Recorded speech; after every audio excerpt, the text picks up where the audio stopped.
Welcome back. One more story today.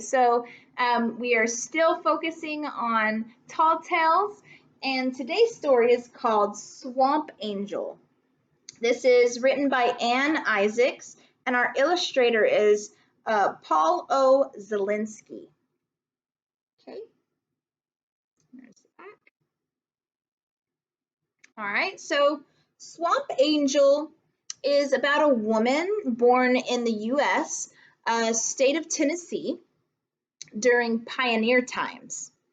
What do you know about pioneers?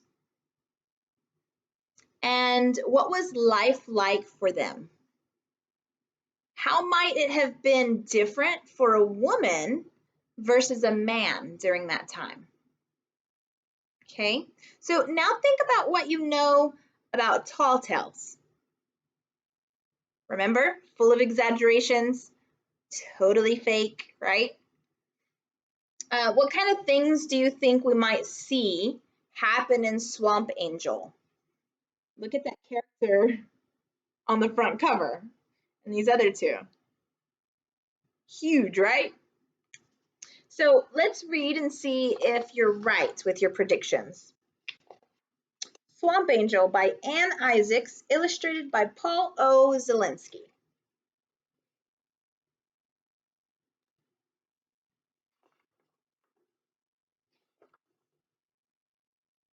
Look at this picture.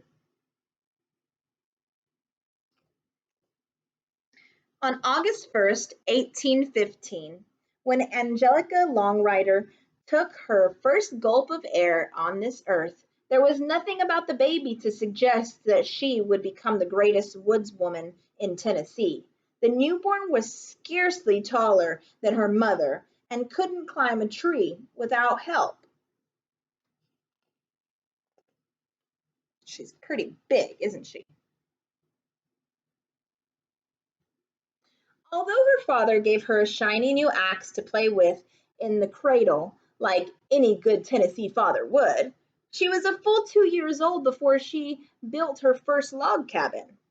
But by the time she was full grown, she was second to none in buckskin bravery, but performing eye-popping wonders in the bogs and backwoods of Tennessee. So what do you notice right away about the author's voice? And how does her tone help you know what to expect from this story? Sounds a little playful and silly, right? Kind of humorous. I can sense some kind of silliness to it. A little funny.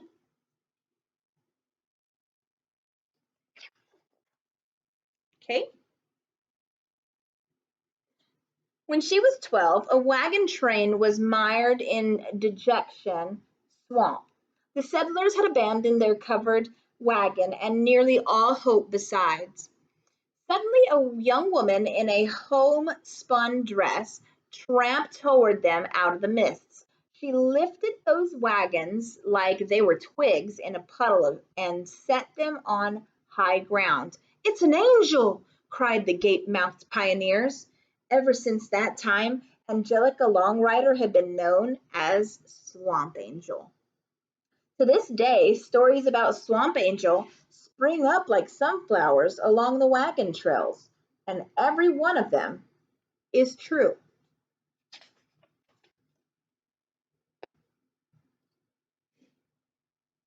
Once upon a summer in the Tennessee wilderness, there prowled a huge bear with a bottomless appetite for settlers' grub. Why, that varmint would rip the door off a food cellar and gobble up the whole winter's rations without waiting for a napkin. He came to be known as the Thundering Tarnation because there were the words most commonly heard when he was spotted in the neighborhood. Many tried, but none could catch that low-down pile of pelts. He was fast and wily, and his fur so thick the gunshot never reached his skin. Before long, the Thundering Tarnation had cleaned out half the root cellars in Tennessee. The settlers were desperate with no food to get them through the long winter ahead, so they sent word across the land of a competition to kill that bear. The reward for the successful hunter was to be Tarnation's enormous pelt, equal to a whole year's hunting and worth a lot more on account of his fame. Beyond that, the winner would earn a powerful reputation and the title of champion wildcat. So the word tarnation in the book is an old-fashioned substitute for an old-fashioned swear word. Okay, so what does it say about the bear that the settlers named it a swear word? Pretty intense, right? Yeah. Okay. Now, it's well known and a fact too that Tennessee daredevils are as plentiful as dewdrops on corn. Pretty soon there was a long line of men in coonskin caps waiting to sign up for the hunt. But when Swamp Angel stepped in line, one of those buckskins called out, "Hey, Angel, shouldn't you be home mending a quilt?" Says she, "Quilting is men's work." "Well, how about you bake a pie, Angel?" I aim to," she says. "A bear pie." Their hoots and taunts didn't stop Swamp Angel from signing up and setting out to find that bear. Okay, so think about how Angel reacts to the taunting of the men as she waits to sign up for the hunt. What do you think the author wants you to know from this? What does the author want you to know about her?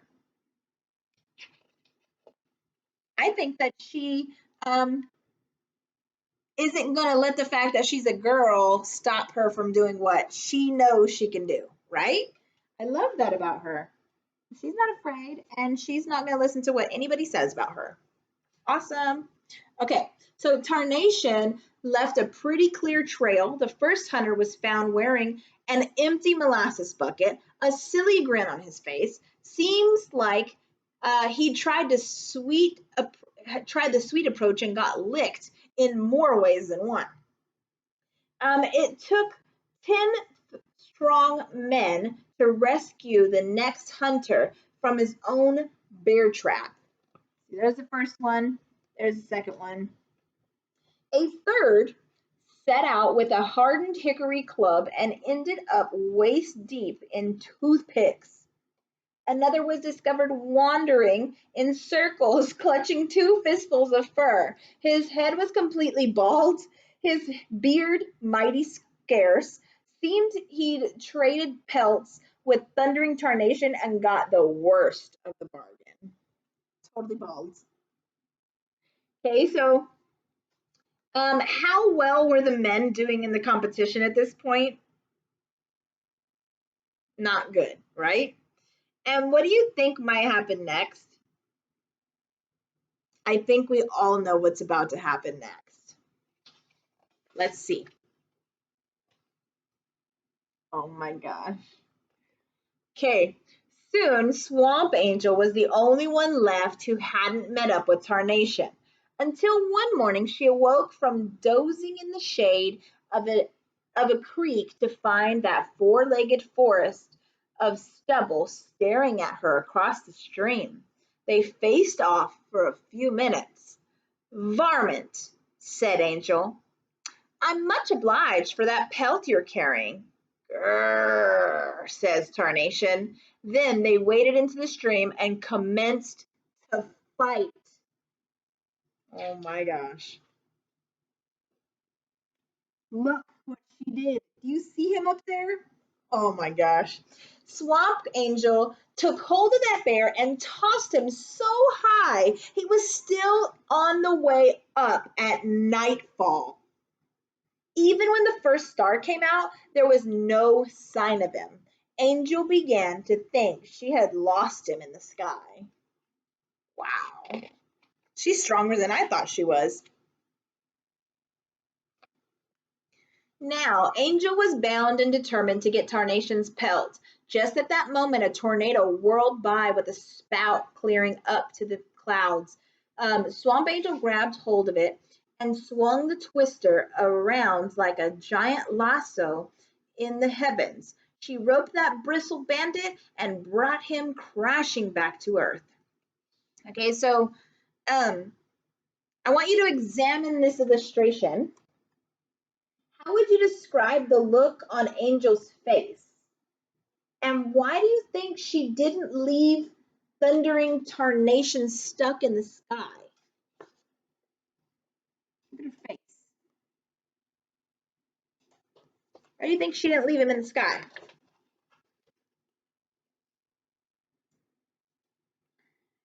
Locked in a bear hug, Swamp Lady and Thunder Tarnation wrestled across the hills of Tennessee. They stirred up so much dust that those hills are still called the Great Smoky Mountains. They fought 3 days and 3 nights without a break. On the 4th day, they wrestled their way into a lake 50 feet deep. Tarnation pinned Angel to a muddy bottom with one of his giant paws. Look, right there. He pinned her in the water.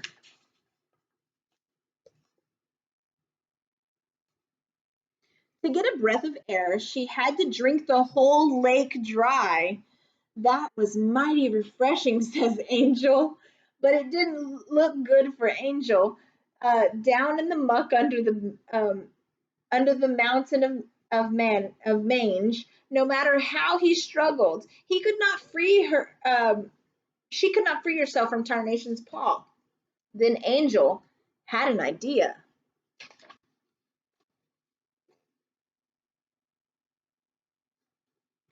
She opened her tobacco pouch and emptied it onto the end of Tarnation's nose.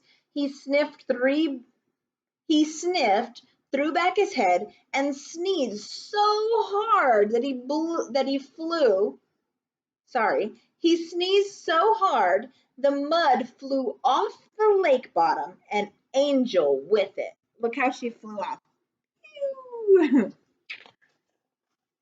Okay. She hiked back 10 miles from where she had landed, and the fight commenced once more.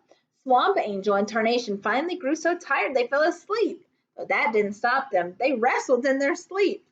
Tarnation snored louder than a rock slide, while Angel snored like a locomotive in a thunderstorm. Their snoring rumbled through the earth, tumbling boulders and shaking trees loose.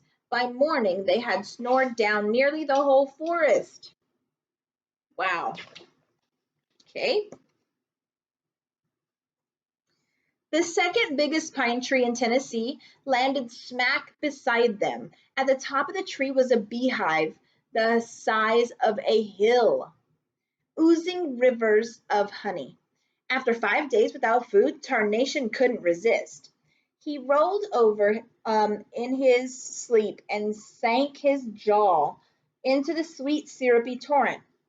And he guzzled and slurped. Swamp Angel snored down one last tree.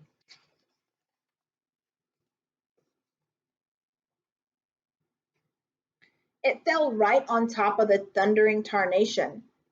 That bear was dead as a stump and considerably flatter. When Angel awoke and saw what had happened, she plucked off her hat, bowed her head, and offered up these words of praise. Confound it, varmint, if you weren't the most wondrous heap of trouble I ever come to grips with. Okay, so Angel calls Thundering Tarnation the most wondrous heap of trouble she had ever dealt with. What do you think she means by that? And how do you think Angel feels about Tarnation's death?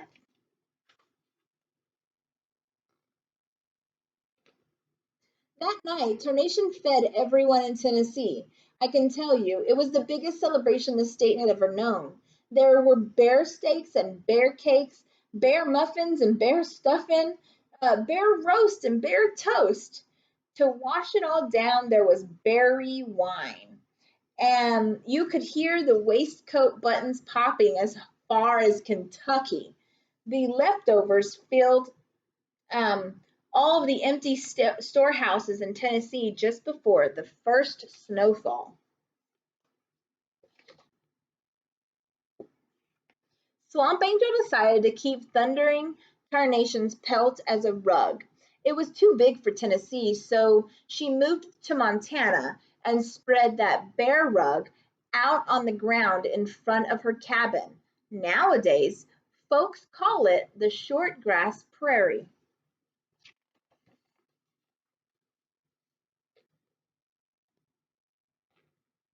Now you may think no more was ever seen of thundering tarnation, but that is not the case. Back when Angel threw him up in the sky, he crashed into a pile of stars, making a lasting impression. You can still see him there any clear night.